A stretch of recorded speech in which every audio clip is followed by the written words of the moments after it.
श्रीराम समर्थ. जय जय रघुवीर समर्थ. मुंबईहून फार दूर नसलेल्या एका ठिकाणी श्री महाराजांचे एक शिष्य राहत.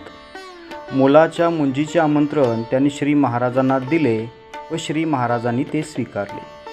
मुंज असणाऱ्या मुलाची आजी पुण्यास असे.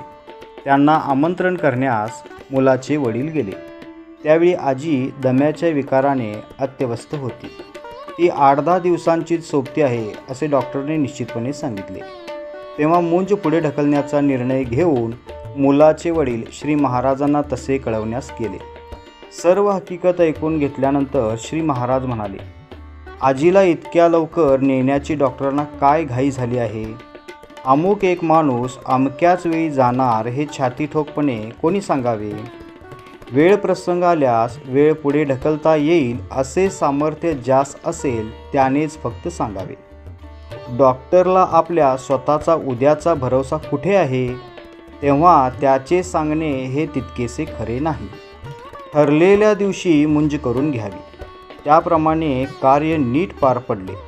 आजी पुढे 9 महिन्यांनी स्वर्गवासी झाल्या. श्रीराम समर्थ.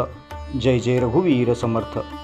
श्री अनंतकोटी ब्रह्मांड नायक राजाधिराज सच्चिदानंद सद्गुरु श्री ब्रह्मचैतन्य महाराज की जय. श्री ब्रह्मानंद महाराज की जय. जय जय रघुवीर समर्थ. श्रीराम समर्थ.